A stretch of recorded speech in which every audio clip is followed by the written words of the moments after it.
Good afternoon, everyone, and welcome to another show from the Education Show from L4G.TV. And today we've got a really exciting education show with you for you with David from Luton, and I'm going to introduce you to David in a second. But basically, we've got a very special guest here over from the US, who's going to be joining us talking about Sudbury Schools.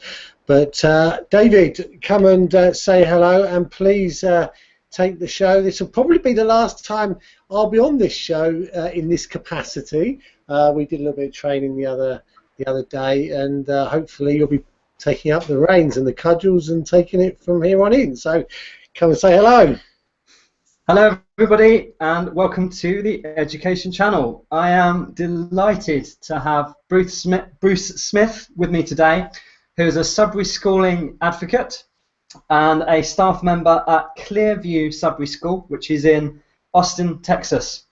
And we're going to delve into the Sudbury schooling model to learn more about it. It is, for me, one of the most inspiring alternative models of education on the planet. And I spent about 5 years researching all the alternative models that were out there, and this was the one that truly blew open my mind and opened my eyes to just what is possible. So let's begin by just talking about what a Sudbury school actually is.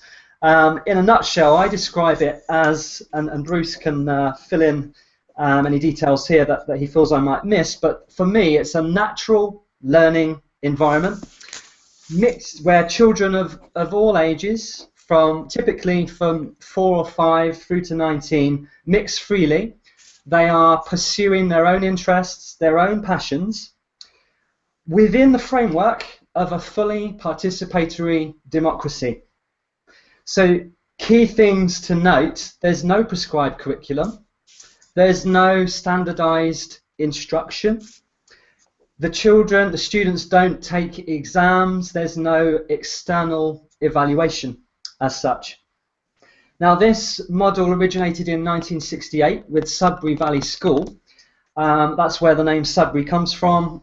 Sudbury in Massachusetts was the location of the original school, and it's inspired Sudbury schools elsewhere in the United States. I believe there's around 40 Sudbury schools in the United States now, but it's also spread elsewhere around the world. There are Sudbury schools in Belgium, there's one in Brazil, Denmark, there's 2 in Paris, in France, 4 in Germany, the Netherlands, Spain, 3 in Israel, and the one that I'm particularly interested in, there's 7 in Japan as well. And I had the pleasure of visiting Tokyo Sudbury School a few years ago.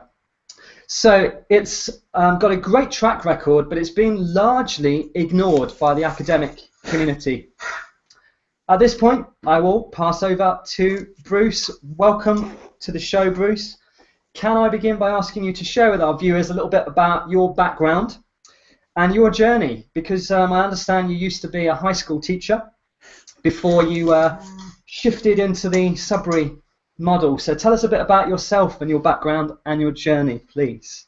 Well, thanks, David. First, thanks for having me. And before I get into my own background, I just want to say that your overview of Sudbury schooling, you had said that I could fill in for things that Yes. you had missed. Sure. I don't know how many. You said you researched alternatives for 5 years. You did a really superlative job, I must say, covering the basics. At my previous school, the Sudbury School I'd been at the longest, Alpine Valley School in Colorado, we actually, for a time, were really focusing on that phrase, a natural learning environment. So, right. Yeah, well done. We've been, many of us have been struggling for years to come up with a very concise, comprehensive description, and yeah, you're right there. So, I appreciate that. Fantastic. In terms of my own background, I got into education relatively late, in the sense that I didn't take any education classes in my my undergraduate years in college.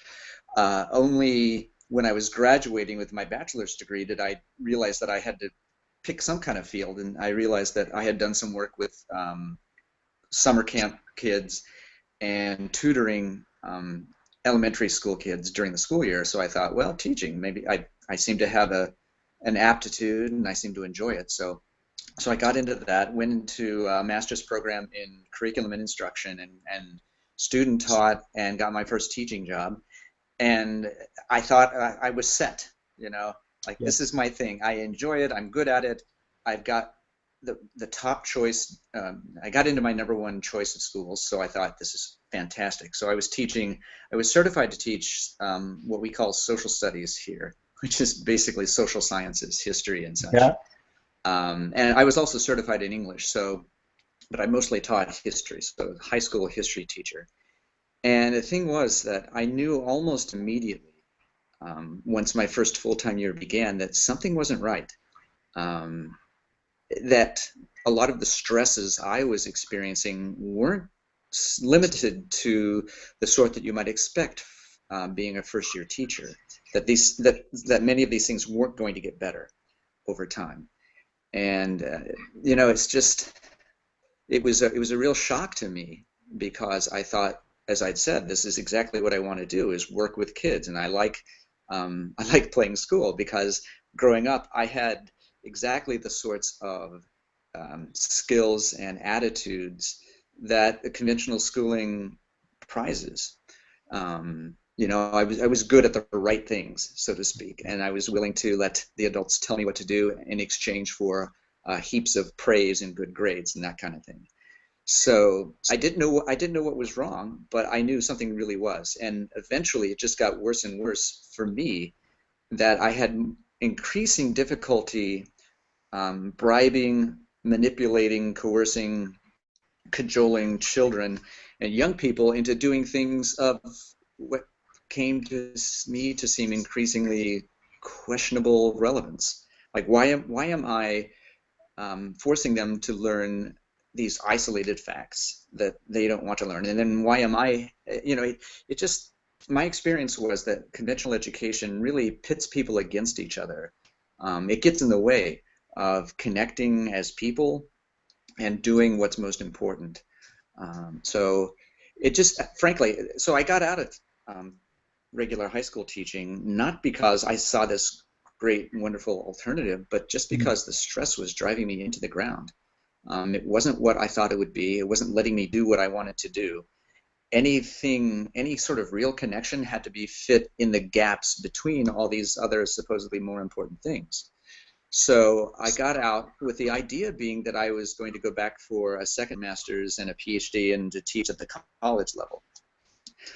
But I had made enough connections with my students that mere weeks after I officially quit, one of my former students told me about this incredible school in Massachusetts called Sudbury Valley. Now, mind you, web was still kind of a website you have to go check out, so I did. And to make a long story a little bit shorter, I sent off for information, because that's what we did back in the day, and they sent me this packet of materials, and I had a literal can't sit still moment. I was just reading these things. I'd read a paragraph, and then I'd jump up and pace around the room, and I'd read another paragraph, and I'd pace around the room some more, and I thought, this is it. This is so far beyond anything that I ever thought possible in education, and not only had somebody already thought it up, but at that point it had been around for almost 30 years. So I was ready to just jump on a plane and go to Sudbury Valley, but they let me know that there was a group. I was in Chicago at the time, so there was a group in the far west suburbs that was working to set up the first Chicago area Sudbury School, and they steered me in that direction, and so that was my first Sudbury School. We opened that in '97. In '98, I moved to Colorado and was at Alpine Valley School for most of the time from '98 to about a year ago, and now I'm at Clearview in Austin. Awesome. Well, thank you very much for sharing your story. So you've had experience of several Sudbury schools. Are they, in your experience, very similar, or are there marked differences between them? Well, yes. Yes to both. There's definitely a common feel. We often say within Sudbury that when you set foot inside a Sudbury school, that you're there, that is a Sudbury school. Yeah. And I just mean the sense of people enjoying themselves and just really living deeply and vibrantly, respecting each other. I mean, it's people being people, so it's not some kind of utopia, but there's a marked difference between people kind of just living their own lives versus people who are trapped in a system that's kind of constraining their choices. And so it's just this kind of strange but very lovely combination of relaxed and intense at the same time. It's not stressed, it's exuberance. I guess that would be the word for it. So there's definitely a common feel, and that holds true whether it's a small school or a large school or a rented facility or a very beautiful campus. The differences, and so the reason that I said there are also marked differences, is that, yes, as you know, this model of schooling allows more room for individual expression than certainly any that I have seen. And so anytime you get any particular group of people together, those are the unique groups consisting of people with unique personalities. And so each school is going to have a slightly different take on its culture, sure. how they do certain things, whether they're more into the formal aspects or more informal. Whether, for instance, they rely solely on judicial committee or whether they supplement the judicial committee with some sort of mediation procedure. Just all kinds of really little things, but little and interesting things, so that when we come together, people from different schools, it's this constant source of fascination where we compare notes and say, you have this many people on JC, oh, you do it that way, or you call these committees, you call them clubs. So the differences are mainly in execution and kind of flavor, or what sorts of things are prioritized. But that's within the common framework of people being people. Yeah, sure. Great. We will definitely come back to judicial committee, or JC, yes, as it's commonly known, because that for me is like one of the most fascinating aspects of a Sudbury school. Before we get there though, bearing in mind some people will be tuning in here and have kind of no concept of what a Sudbury school is at all, will be scratching their heads like, if there's no prescribed curriculum the children are following, how does that work? I mean, what are students actually doing each day? What kinds of activities could you expect to see if you walked into a Sudbury school? Well, I'd like to preface that, though, by saying that I think a lot of people's question and skepticism with regard to how could people possibly learn if you're not making them learn, or if you're not giving them tests and that sort of thing. I think that comes down to this really unfortunate distortion that we have in what kids are like.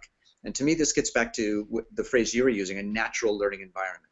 There are a lot of people within Sudbury and within other sorts of self-directed learning modalities that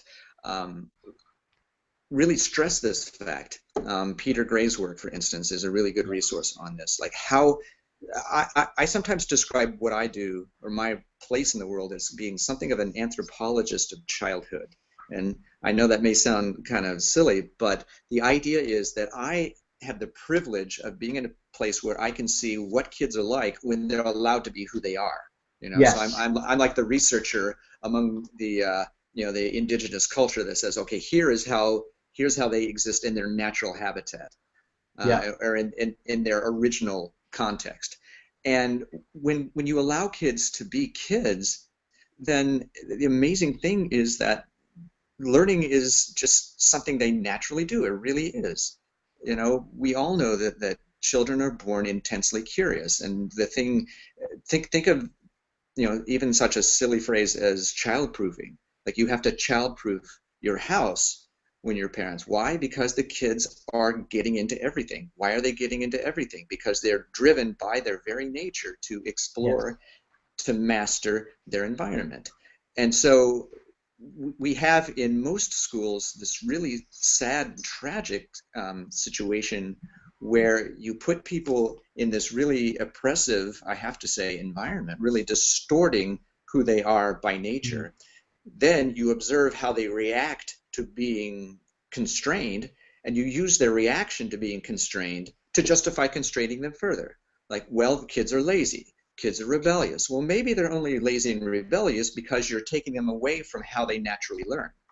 You know? Yes. And so to bring this back to your question, what you see in a Sudbury school is kids learning the way they naturally learn. And what that looks like and what that means is a lot of play. Very deep, extended, imaginative play across all ages. It takes different forms, and when they're very young, it's maybe something that people can relate to more or have seen in their own lives. Make-believe play.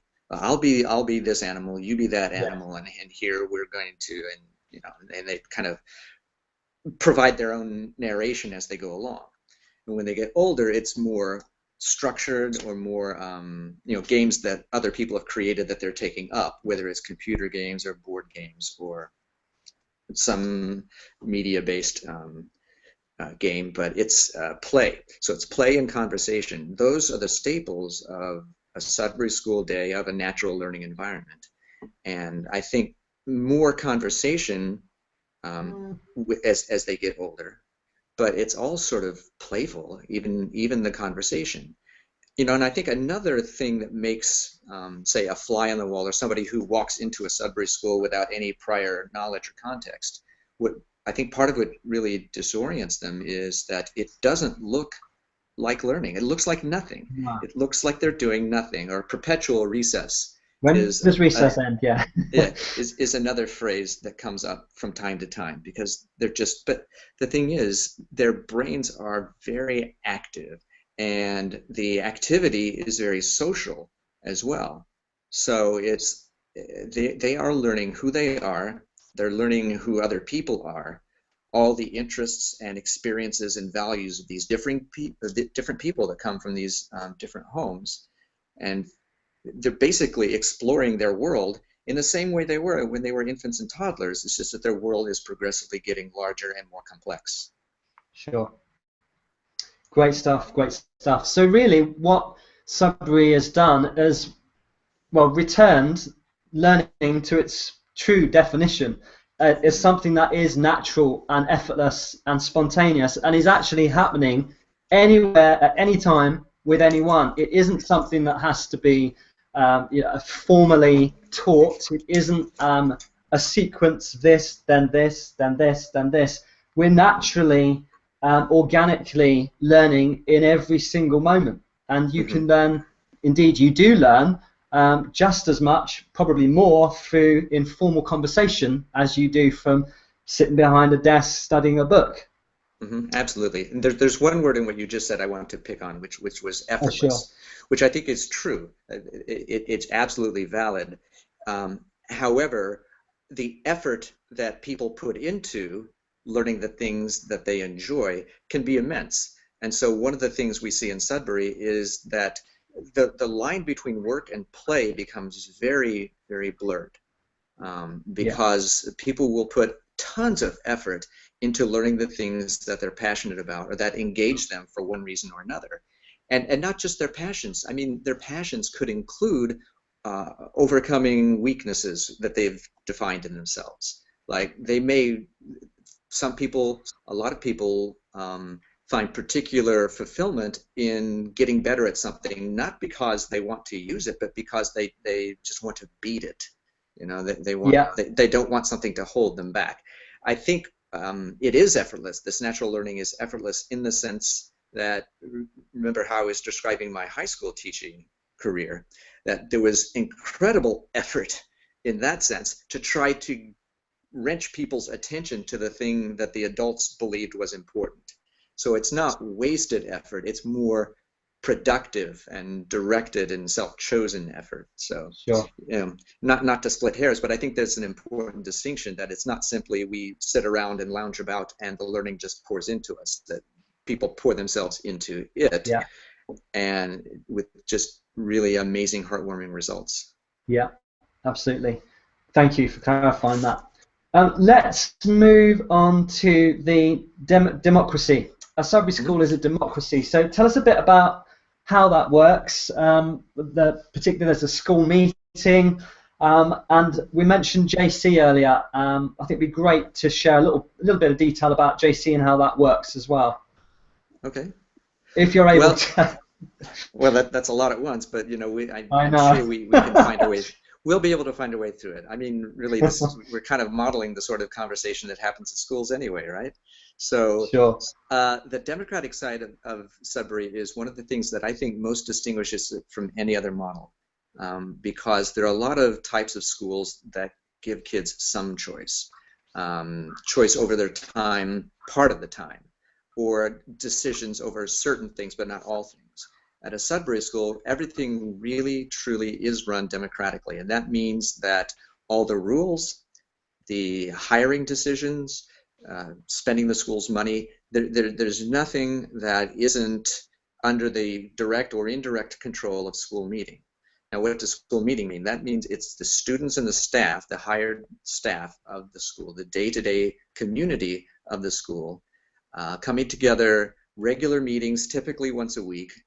Additional meetings can be scheduled as needed, and they conduct the business of the school. So they decide what the rules should be. They hear appeals from the judicial committee, people who want to have the school's money spent on this or that. That all goes to school meeting. School meeting then delegates a lot of its day-to-day responsibilities to clerks and to committees.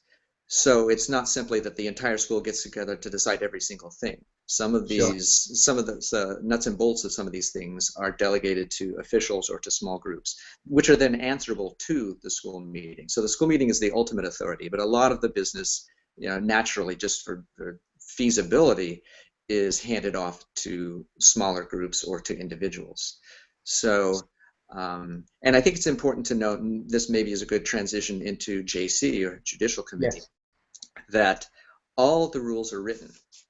You know, it's not like in my high school teaching days, I don't think I ever saw any written rules. It was more like each individual teacher came up with whatever rules suited him or herself in the moment. And students may have 5 or 6 or 7 different sets of rules to try to navigate, which are not written and which the adults are not answerable to. So at a Sudbury school, the rules are written, and the adults, the staff, are as accountable to them as the students, and we, the adults, can get written up, which is, at most schools at least, the shorthand for initiating the judicial process. You know, so JC, essentially, when people can't or don't want to resolve their differences between themselves, or when it's not a personal difference necessarily, but say someone is running in the building or is not cleaned up after themselves, then you can file a written complaint. You know, in most schools, I think it actually is called a complaint form, and you just say the basics: who, you know, your name, the people that you're alleging have violated rules, when and where, and a brief description of what happened. Then it goes to this group of people that's very much like a jury. And in fact, I had what I sometimes jokingly called grown-up JC. Maybe 10 years ago, I was called for jury duty when I was living in Denver. And it just struck me like, this really is like JC, which is another another sort of founding principle of Sudbury schooling, which is that we try to make the schools as much as possible scaled down models of the outside world, of you know, the world that the kids are living in already and eventually are going to live in as self-sufficient, independent adults. So I thought, wow, we really do kind of pattern ourselves after this larger society, because this feels like being in JC, with the exception that I would almost rather have had some of the students with me who had experience with hearing evidence and deciding innocence or guilt, instead of adults that were just kind of pulled off the street, and they you know, understandably, they don't have experience at that sort of thing. So so yes, it goes to this committee. Membership is chosen in different ways at different schools, but essentially you're trying to get a jury of one's peers. So there's a range of ages. Someone's running the meeting, someone's acting as secretary. And the other aspect of it being like a jury is that that's one of the few things that you have to do as a student, in particular, that when it's your turn to serve on the judicial committee, you just have to serve. Because I think a lot of people, when they find out about Sudbury, really fixate on the freedom. Like, you let them do whatever they want all the time. It's like, well, yes, but, yes, but you have to exercise your freedom responsibly. And you have to exercise a certain regard for the community, both in how you treat other individuals and in taking care of that community. And part of taking care of the community means serving on this committee. So when it's your turn to serve, you have to serve. And when you're called in to testify, you have to testify. So a complaint is written up, it's filed, and then the committee meets at a set time each day. They'll call in the person that wrote up the case, they'll call in the person who was written up, they'll call in whatever witnesses they need to call in. And the essential task of that judicial committee is to determine what happened and whether what happened constitutes a violation of one of the rules, and if so, then what should be done about that. And I won't get into any more detail than that, although we can certainly probe into specific aspects if it helps. But I think part of what makes it a more natural learning environment, and I understand it is very structured, so it's calling it natural may seem like a misnomer at some level. But the natural thing about it, compared to, say, having a class on ethics, these students are getting a day-to-day experience of ethical reasoning, critical thinking, because it's not simply hypothetical examples. These are real examples taken from their everyday life, and generally just the day before or a couple of days before. And so they're having to sort out things like, well, yeah, I don't think this should have happened, but I also don't think necessarily that it's against this rule. Or like if it's a group of people, then trying to parse out each individual's responsibility. Say it's a mess case, and someone says, well, I cleaned up my part of it. Well, how do you know? What is your part of it? And did you communicate with people about, like I cleaned this, is everyone okay with that? So it's really an incredibly rich field for thinking, for communicating, for figuring out how to get along with people, and then what to do when you don't. So the whole democratic aspect, I don't know any other school that leaves, or any other type of school that leaves this much open to all the people of whatever age. And for one more example of that is that even hiring, as I'd mentioned. So all the Sudbury schools that I can think of, staff are hired only on one-year contracts, and we have to be re-elected each spring, and the adults get to vote. We don't disenfranchise the grown-ups, but we're heavily outnumbered. So I know that that at least a good majority of the people want me to come back every year, and that the people who are most directly affected by the work that I do, which is not just teaching. In fact, I'd say a relatively small portion of how I spend my days is actually something that would look like teaching. It's more this combination of all the roles that you would expect adults to take in a learning community, for want of a better term. So there's instruction, there's a lot of mentoring. It's just people, we're basically just the elders of the community, in a sense. And we take on a lot of the administrative tasks. So students can run for these clerkships, they can be on these committees, they can chair these committees, they can be as much a part of the administration of the school as they want. But their priority is themselves and what they're interested in. And they don't have to help run the school unless that's something they want, aside from, as I said, taking part in the judicial committee, because that's just part of being a member of the community. Sure. So the staff then kind of take up the slack of anything that the students don't want to do in terms of running the school, or that you kind of need an adult perspective for, or whatever. That's our responsibility is to make sure that the school continues. Their responsibility is to grow into who they are and who they want to be, and figure out what that means to them. Amazing. Just to pick up on a few things you said, a few thoughts that came into my mind as you were talking. It sounds very much like in a traditional school environment, the children kind of are receiving an education that's delivered to them. But in a Sudbury school, the children are living their education. Their education is the process of life itself. Right, exactly. You talked about... Go on, please. No, I just said one of the things you said early on when you were describing Sudbury was no prescribed curriculum.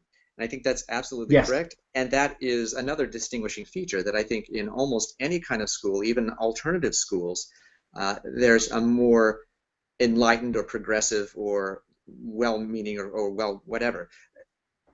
Whenever the adults have a program for the kids, that's quite something different from Sudbury.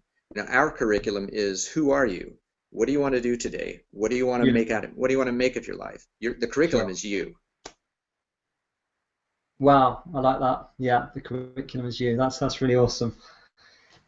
Okay, great. Oh, and one other thing, I was just thinking about the freedom thing, because this often gets thrown at me. What I've observed is that people confuse freedom with license.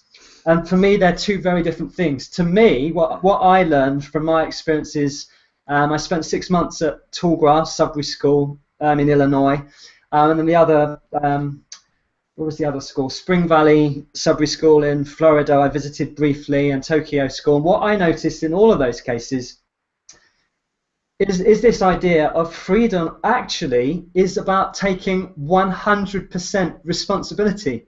It isn't about do what you want, which is what people who haven't kind of got in this mindset of what's actually taking place don't fully appreciate. It sounds like it could potentially be complete carnage, but actually freedom, authentic freedom, is about 100% responsibility, and that is the hardest thing in the world, really. Oh, it absolutely is. You don't have people telling you what to do and telling you when to do it and telling you when to move on to the next thing. You have to I have to decide for myself what's worth my time. I have to decide how to get things done. That's really hard, but it's what we do as adults. And so why shouldn't kids practice that growing up instead of making all these decisions for them, suddenly setting them loose, seeing them flounder because they've never had any experience or practice at freedom, and then say, well, look, they can't handle it. You know, that's so frustrating to me. You set kids up for failure in that sense, and then you use the failure to justify the thing that set them up for failure. I mean, what's the point of that? You'd said, I think you used the word carnage. You know, I hear this less these days, but typically another like criticism people will throw at us is that it's just going to be, or not just throw at us, but at kids again, is that if you let kids have freedom, then it's just going to turn into Lord of the Flies. You know? Yes. And what a sad comparison, because again, you take a fictional account, but still young people who are in a very conventional structured setting suddenly remove the structure. Well, of course there's going to be issues because they haven't been allowed to be free. And I think what you said about responsibility is absolutely spot on, in the sense that, you know, we often use the phrase freedom with responsibility. Okay. You know, that you can't, what does freedom mean if you don't have the responsibility to buttress it? Otherwise it is just chaos. So yes, absolutely, it's not licensed. But the amazing thing is that the kids will either sink or rise to the level of expectations we have for them. And I think in far too many schools, the expectations are low, and the kids will adjust to that. And what we say is that we believe you're capable of handling freedom in a responsible way, and of doing what you need to do to live a life that's successful according to your own personal definition of success. Yeah. We expect you to act accordingly, and we will point out to you when you're not acting responsibly. You know, so they get to practice living from the youngest age, so that when they become adults, then it's not suddenly this new and strange thing. Wonderful. I think you've kind of already, one question I was going to ask you was about what happens when these students go into the real world, but actually what you're doing in a Sudbury School is the real world. So actually, in many ways, Sudbury student graduates more prepared for the real world than they would in a traditional model. But for those who are concerned about the lack of exams, they don't take exams, do they? No qualifications. How does that work in terms of what kind of things do graduates go on to do? Is it just entrepreneurs, for example, that leave a Sudbury school, or do they go into all walks of life, different careers and job types? Well, Sudbury Valley has done a considerable amount of work, as I'm sure you know, following up on their graduates, and they do go into all walks of life. I think that I wish I had better numbers on this, but my sense is that a much higher percentage of Sudbury graduates become entrepreneurs than in the general population, because they're used to being their own bosses, because the thing that they want to do may not exist or may not be permitted within conventional structures in the world, and because they're able to take initiative and follow through and manage their time and so forth. So yeah, they are actually better prepared in many respects. In terms of say college, getting into college or succeeding in college, they definitely have a leg up, because they're used to, like I was just saying, managing their own time. If they go to college, they have a reason typically for going to college that's a little more developed than, well, everybody else is doing it, or it's just what's next, or all my friends are there, or whatever. You know, they're going to college because they need a particular credential, or they crave a particular experience that setting allows for. In terms of exams, though, they can take the exams. You know, we just won't make them. So if someone's wants to get into a particular college because that college has a really good program in this one particular field that they're very interested in, and that college absolutely requires the SAT, well, then if they come to me, I'll say, look, there are companies. I'm sure there are companies in the UK as well as in the US, but here we have these companies that specialize in getting people prepared for these standardized tests in a very concentrated period of time. And because we're not forcing this whole range of curriculum on them, then they can just devote themselves to this one particular thing. And as you probably have seen yourself, when people want to learn something, they can learn it in a tiny fraction of the time that it takes when you're trying to force them to do it. So do you want to get into college? Does college require this particular thing, this standardized test? Maybe you have to take some community college, 2-year college classes, which you can do while you're still a student at the Sudbury School. Maybe you need to get your math together or get better at writing, whatever. They know how to address whatever gaps that they have, whatever's standing between them and the thing that they want. So college is no more an obstacle to them than it would be to anyone else. The other thing I want to say about this, about alums, or just even people in general who prior to graduation may go on to another setting, we're often asked at Sudbury Schools, how will they deal, you know, it's all well and good because for them to choose what they want while they're in this artificial setting that lets young people be free. What happens when they go to a school or take a job where they're not allowed to do whatever they want all day? How will they deal with more externally structured, although people just say structured, how will they deal with a more structured environment when you've not inflicted that structure on them? How will they be ready for that? Well, my answer to that is that our students get to know that every situation is a game in some sense. Every situation has a structure, it has roles, it has players, it has objectives. It may be more or less structured, but the thing is they get to see how the structure of any given situation works. They choose whether that structure is worthwhile to them or not.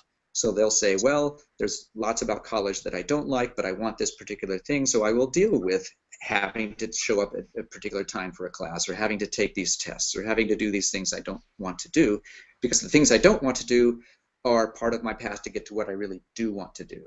So either they will say, this is a game that I am wanting to play, or they'll say, well, I don't want to do this, and they have no qualms, no particular fears of going and finding a new and better game for them. They're not afraid to kind of look around and see what's out there and leave one setting that isn't working for them for another. There isn't this fear that, well, I might be giving up some measure of safety and security to do this thing that's really appealing. Not to say that that wouldn't enter into their calculations, but they don't let that hold them back. And so maybe they'll be just fine going into the more externally structured situation. And if they're not, they'll be fine with that too, and they'll make a decision to try something else. Yeah, they've got the resourcefulness, the resilience to adjust accordingly. Absolutely. Bruce, I think we've covered as enough as we need to during this particular session. I cannot thank you enough. I think you've given the viewers an absolutely amazing insight into the workings of the Sudbury model. Chris, before we finish, are there any questions which come to mind that you wanted to pose Bruce before we sign off? Not really questions, just observations really. I mean, sure. It's just so it's really interesting when you said, Bruce, about people are saying, well, you know, if they've been in this unstructured environment and then someone puts a structured environment in front of them, it's quite obvious, isn't it? Because I've been doing this all my life. It's like, well, I don't like your structure. Either try this better version of what you've been doing, because this is much better, you idiots, or I'll go and get my own game going. and it's just so obvious when you've been playing that style of resourcefulness, and it's just so brilliant that it's being created and nurtured in these schools with these young children, because if they get used to that, then what kind of world are we going to end up with? Something really special, and that's the exciting bit. That's what, you know, David and I are getting so excited about over here. You can probably hear the enthusiasm in David's voice, but there's so much potential here to create an absolute evolution with these young people, and get them and give them that start that they need. Because to be honest, we've messed up. We've created a real disaster out there, and we're going to need these creative, conscious minds to come and rescue it. Quite frankly. So yeah, good stuff. I loved listening to you talk, and I hadn't disappeared. I was just listening in the background, and I've been putting the word out there that you were on talking about the Sudbury Schools. So I'm sure that there'll be a lot of views, and let's keep in touch. I mean, David's going to be spearheading this from here on in. We ought to do a show, David, on what you talked about with Linda and what we're doing there, because that's also very exciting. And maybe we can create a massive movement. Maybe this is the next step. Yeah, I like that idea. I think getting the word out there is the most important thing, because I've been doing this now for about 20 years. The movement itself has been around for about 50 years, and it's just an ongoing source of frustration to me that so few people have heard about it. Yes. And there was one other point I wanted to bring up, that I think that for anyone who is watching this and is at all skeptical about how this really works, the thing that I would point most to is try to find, and it's not too hard to do so, videos or written testimonials of the kids, of the young adults, and no longer so young adults who have gone through this. There's something really special about these people, and I think that if you encounter a graduate of a Sudbury school, even indirectly, even in something that maybe they wrote or said years earlier, you can pick up on this. The one particular example that we had, two of our graduates from Alpine Valley School in Denver were hired by the same large company. They were working in different departments, and at some point a mutual acquaintance of theirs realized that they had both gone to the same school and said, oh, well, that makes sense. And so the graduates were going, what do you mean? Like, how is it that you can tell now that you know we went to the same school? Like, what is it? And they're like, you don't hesitate to say what you think. You're not flustered when things aren't going according to plan. You're able to get things done and just kind of be present. And so, you know, that showed to someone who had no idea where these two young people had gone had no idea what their education was. There was something about them that stood out in an amazingly positive way and reminded them, like, well, you stand out in the same amazingly positive way as this person over here. Oh, you went to the same school, of course. Is there a chance, Bruce, that David might be able to utilize your contacts to get one of the ex-people on the show?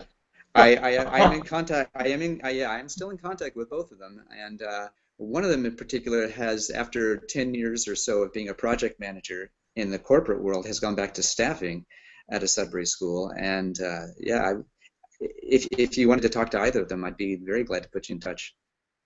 Awesome, that would be great. Fabulous. Okay. So is that a wrap, David? I think that's a wrap.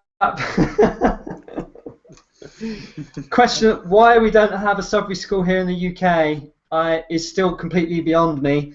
There was a group in Frome in Somerset who tried to put forward an application.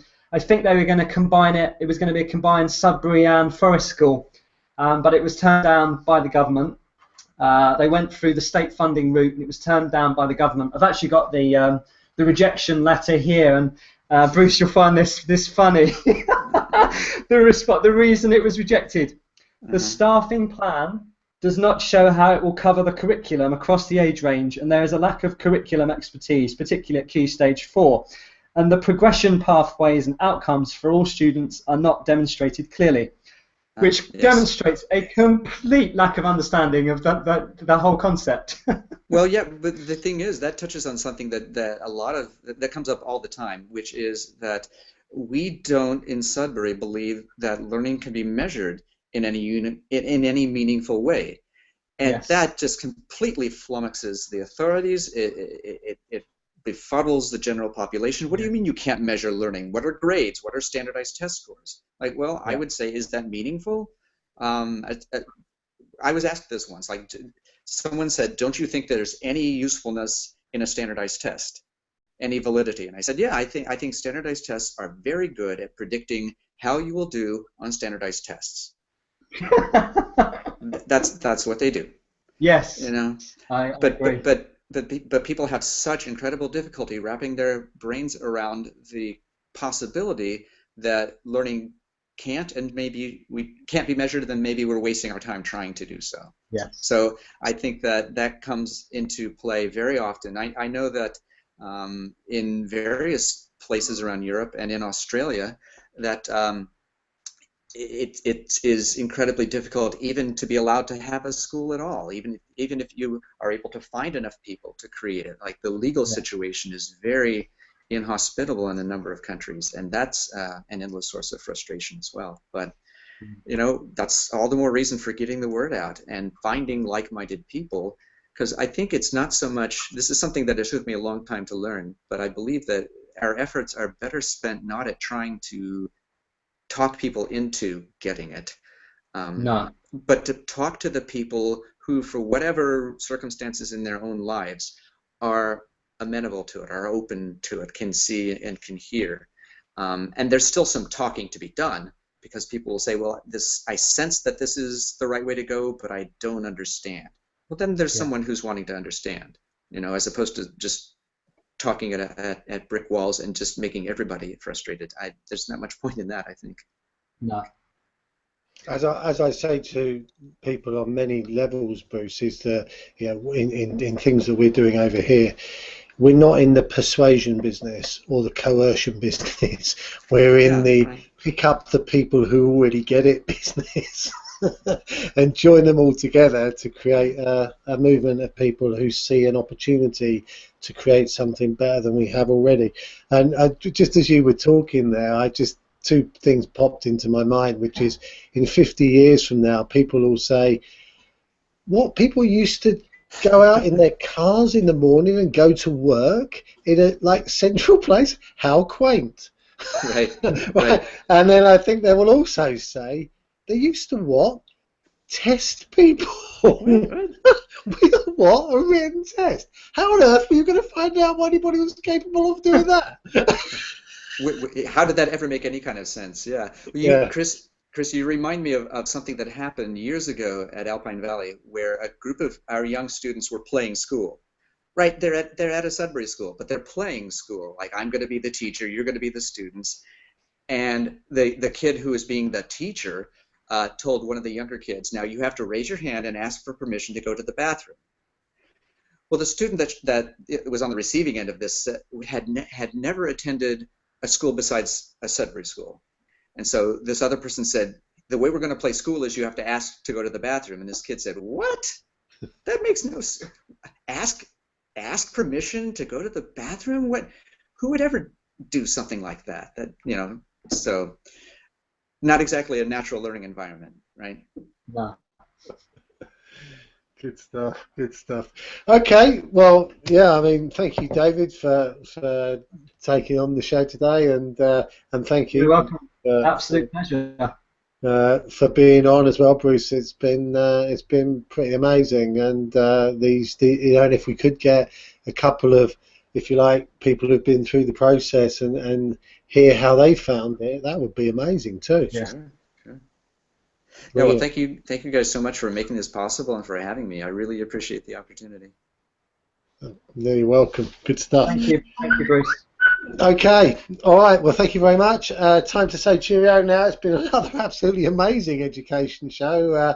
Thoroughly invigorated by some of the conversations that have been going on here, and onwards and upwards. So thank you to Bruce all the way from Texas, and thank you, David, once more. And we'll be back in a couple of weeks with, well, I'm sure we'll announce it in a week or so, but something also very interesting about education going forward. So thanks for possibly got 2 home-educated teenagers coming on to talk about their experiences. And if I can get them on, believe me, this pair are 2 of the most inspiring young people you've ever met in your life. So fingers crossed. That'd be absolutely amazing. All right, okay, thanks for watching, and catch you in a couple of weeks' time. Bye for now. Cheerio.